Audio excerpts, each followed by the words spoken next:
kita mau ngobrol tentang toleransi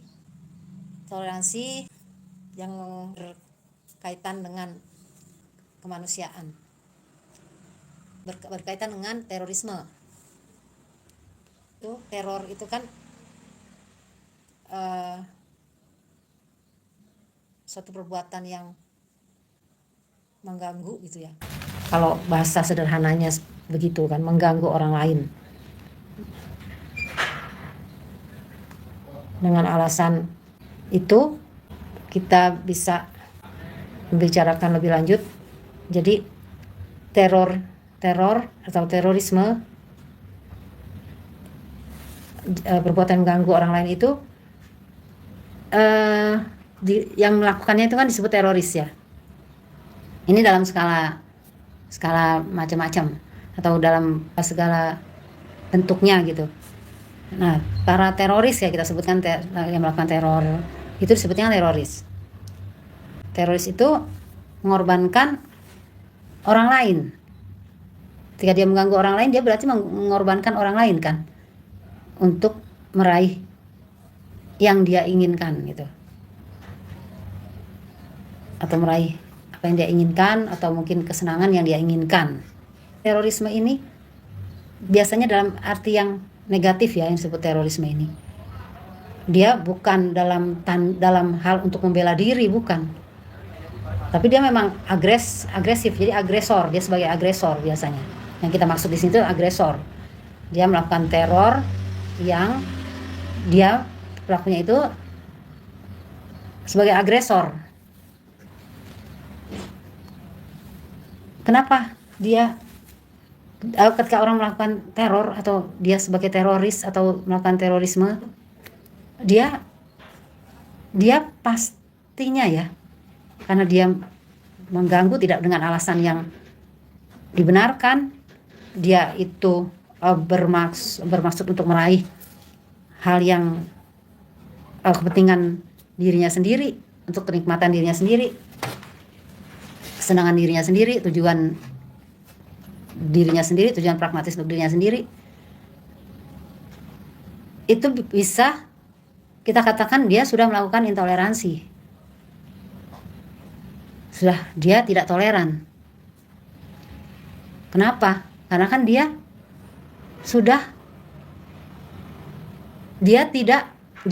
kan mengganggu orang lain. Nah, kita mengganggu orang lain, merugikan orang lain. Dia tidak menghargai orang lain, tidak menghormati orang lain. Nah, itu kan cirinya intoleran.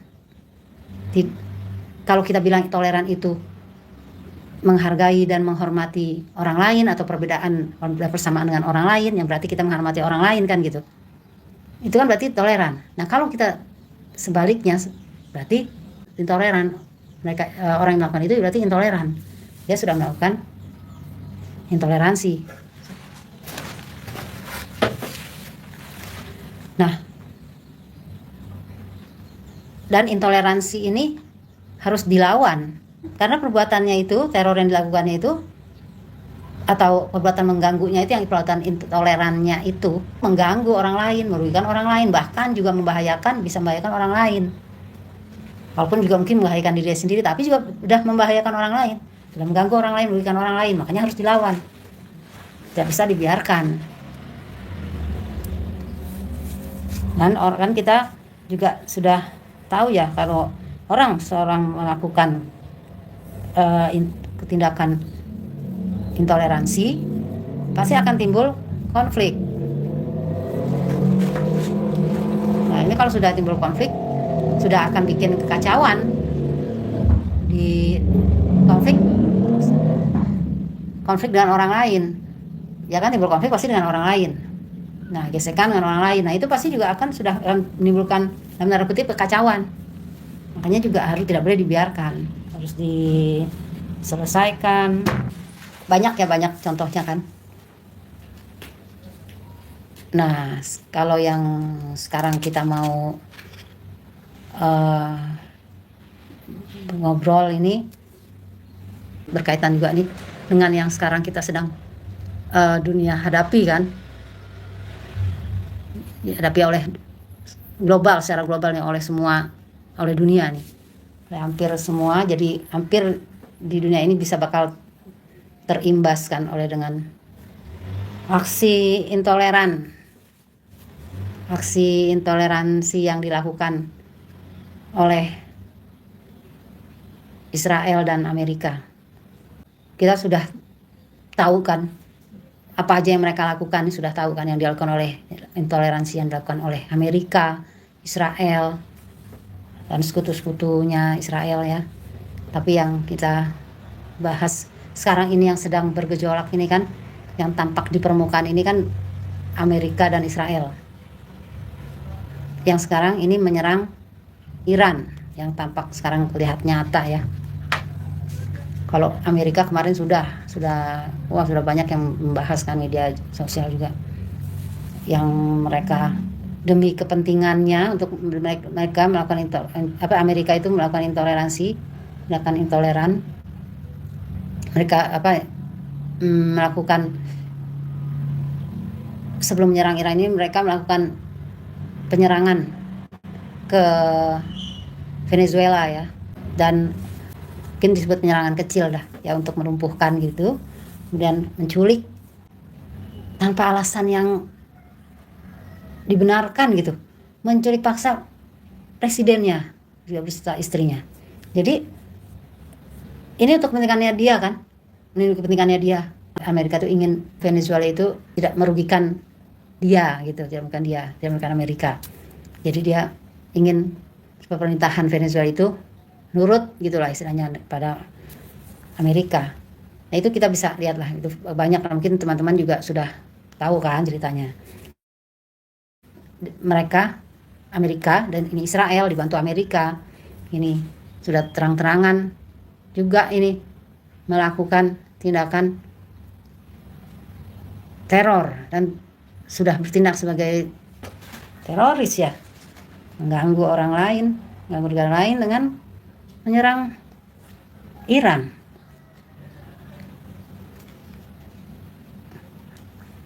Padahal saat itu juga sedang ada perundingan antara Iran dan Amerika, tapi diserang Iran itu. Tapi di luar itu juga sebenarnya, di luar perundingan itu ya, walaupun misalnya tidak ada perundingan, ini kan mereka itu mencampuri urusan, ya sudah banyak lah yang tahu ya teman-teman ya, mereka terlalu mau ngatur Iran, ini nggak boleh, itu nggak boleh begini, nggak boleh begitu. Perundingan itu untuk supaya mengatur Iran begini tak boleh begini.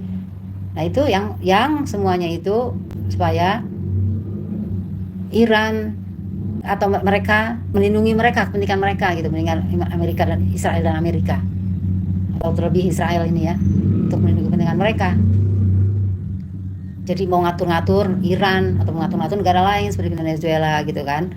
Nah itu aja sudah, padahal apa yang dilakukan oleh Iran ya, kalau kita lihat di info-info yang bisa dipertanggungjawabkan, itu kan hak negara tersebut gitu, hak negara suatu negara gitu untuk melakukan itu.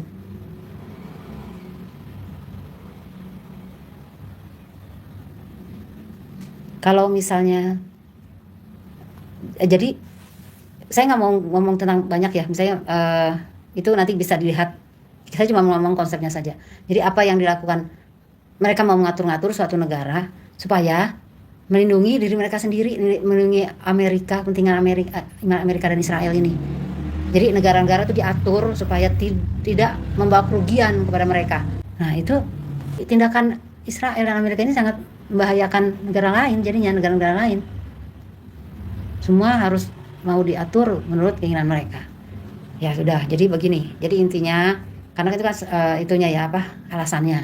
Nah, jadi yang mau kita sampaikan kan, kita ngobrolin toleransi ini. Kenapa sih orang tuh ya, terus ada pihak-pihak yang intoleran gitu? Kenapa gitu kan? Kenapa intoleran?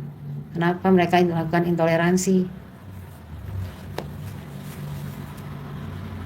yaitu eh, balik lagi ke prinsip toleransi yang agen toleransi juga sudah pernah share atau kita pernah ngobrolin itu, tentang prinsip toleransi, bahwa toleransi itu adalah menghargai, ya kan, sikap menghargai dan menghormati persamaan dan perbedaan dengan orang lain, itu harus dipegang. Jadi dengan prinsip itu kita akan bisa tahu gitu hak kita apa, kewajibannya apa. Jadinya kan tidak ada yang diperlakukan tidak adil. Karena kalau kita melakukan sesuatu yang tidak adil, pasti akan timbul konflik ya, kekacauan. Dan intoleransi itu kan ini ya, bentuknya banyak ya, macam-macam. Ada yang dalam skala kecil, ada yang skala sedang kalau intensitasnya atau tingkat levelnya, ada yang skalanya besar. Ada juga yang jangkauannya kecil, misalnya keterlibatannya itu kecil, sedang, besar juga ada kan. Misalnya hanya yang dari tingkat yang keterlibatannya kecil, misalnya di antara keluarga, di dalam keluarga, atau di lingkungan tetangga, nanti lebih jauh lagi di lingkungan antara kota sampai antar negara. Nah itu intoleransi itu bisa seperti itu. Nah sebenarnya untuk melawan intoleransi itu, mencegah dan atau melawan intoleransi, penting gitu bagi kita tuh, kita punya aturan, kita punya hukum, kita juga perlu ilmu, perlu juga akal sehat untuk menilai mana yang baik, mana yang buruk, agar tidak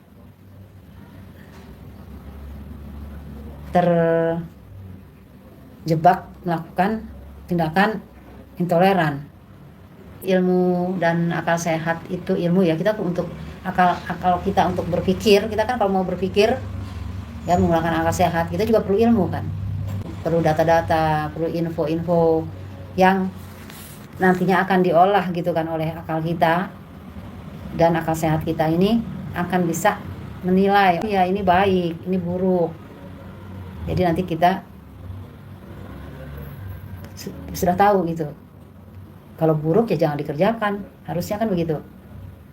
Kalau baik ya diikuti. Makanya juga diperlukan kekuatan hukum ya. Hukum juga atau aturan juga harus ditegakkan. Kalau aturan tidak ditegakkan, kita juga susah melawan intoleransi.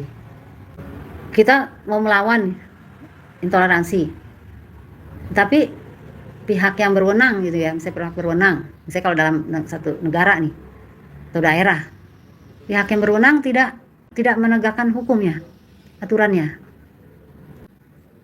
Kalau negara misalnya tidak menegakkan aturan untuk melawan intoleransi, nah intoleransi itu juga mau kita mungkin ya kita melawan secara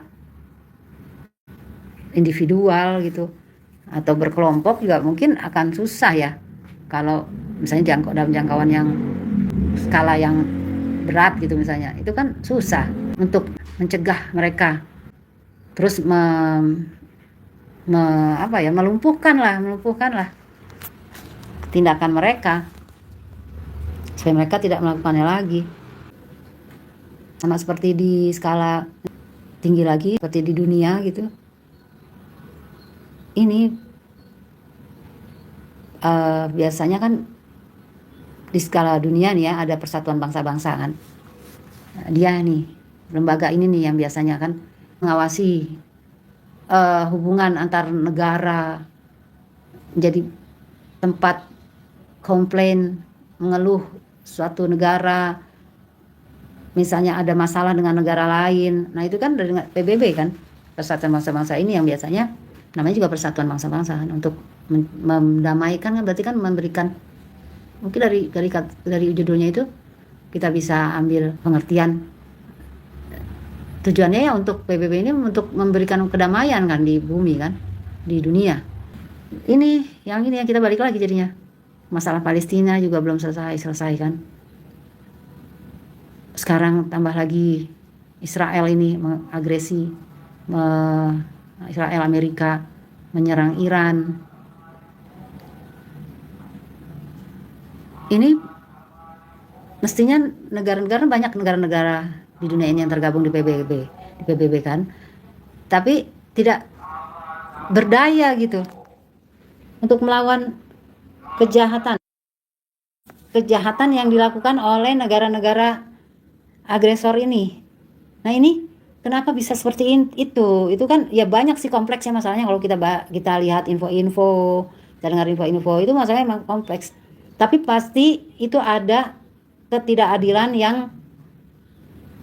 yang dibiarkan gitulah, setidaknya dibiarkan atau tidak diselesaikan. Misalnya ya, ada peran suatu negara yang perannya ini sangat dominan gitu. Walaupun mendominasi yang di luar akal sehat. Dia mendominasi sehingga kita apapun yang dilakukan itu akan bisa dipatahkan, akan bisa sia-sia gitu. Kita mengeluh, kita minta diselesaikan, ini harus diselesaikan, misalnya kita menuntut keadilan, itu tidak akan sia-sia dengan adanya ketidakadilan yang tidak diatasi, tidak diselesaikan. Seperti contohnya ada pihak yang mendominasi, tapi mendominasi yang di luar akal sehat. Ya begitu. Jadi tadi bahwa kita perlu hukum yang kuat, kemudian juga kita perlu ilmu, dan semuanya harus berlandaskan dengan akal sehat. Ya mungkin begitu saja teman-teman.